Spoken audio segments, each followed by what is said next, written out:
Thanks, Doug. Donnie Yantis, the head coach of Prestonwood, comes to the team with 23 years of experience, namely at Arizona State. He told us this week they hammered in those fundamentals, went back, and he said he tells his team to get 5% better every week.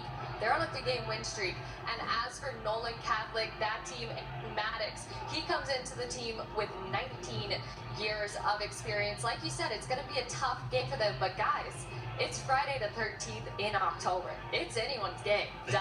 Thanks, Maggie. Yes, anything could happen. Yeah, Collins, that big run right there. Touchdown, 93 yards.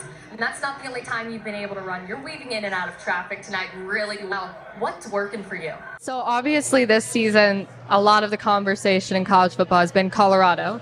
Uh-huh. And we can talk about that game in a minute, because I think you guys have a valid explanation for what happened in that game. And by the way, it was only 3 points. Let's all calm down here. Yep. But we did see Deion Sanders completely overhaul that roster. Mm-hmm. And just the season before, you guys had a new guy come in who could have done the same thing to you guys. What do you think it kind of means for the state of college football if that becomes the new standard? New staff comes in, just new roster. That's a great question. Thank you. Yeah, that is. I can that be is philosophical too. Yeah. You know, he talked a ton about Chandler Morris going out and kind of what that would do for a team. And I didn't bring it up. He mentioned it. He said that last year, this happened to TCU. Max Duggan goes in first game of the season, and guys, we went to the national championship. So he said, do not be surprised if you see a completely new TCU team. I mean, we were both thinking it, but to hear it from the BYU head coach, it says a lot. It's always great to hear. And listening to your presser on Tuesday, you said something along the lines of, even when you were a backup, you were preparing as you were a starter. Yeah. How do you think that helped you just be ready already for this game? Yeah, I mean, nothing changed, And aside from how talented you are on the field, everybody has nothing but nice things to say just about your character and the presence you bring in the locker room. What does that mean to you to kind of like be a leader on the field at such a young age too?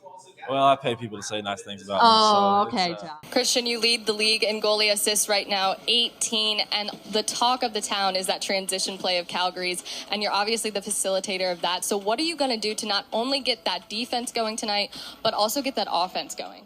Yeah, a lot more on Keegan Ball, and Keegan Ball has been very vocal about his ups and downs that he's experienced with lacrosse since playing ever since high school, being cut by what was the Vancouver Stealth in 2017, now the rebranded Warriors, and I mean, come on, it's just picture perfect that he came back as they were named the Warriors. Keegan Ball talked a lot about when he went to Senior B lacrosse, just focusing on mindfulness and shifting his perspective into something where he can just enjoy the present and enjoy the process. Now, that's exactly the kind of mentality you want in a player that's going to lead your rebranding. The organization has talked a ton about how whenever you're having a good game, the rest of the team is too. You're definitely a tone setter on this team. So last time you guys saw Calgary, didn't really end how you wanted, but this time you're seeing Calgary and you've clinched a playoff. So what kind of tone are you setting tonight? Thanks, Ron. And we just saw Donville get that goal, but that's not all he's good at. He got a master's in journalism from Maryland, and let me tell you, he's not just playing lacrosse right now. Right now, he's the producer of the At the Back of the Bird podcast. He started in 2021 as an intern, worked his way up as a producer, and he's interviewing a bunch of guys that he gets to play around with, so he's definitely got some good insight. I might just have to ask him a couple questions of my own to prep for next game. There you go. Shout out.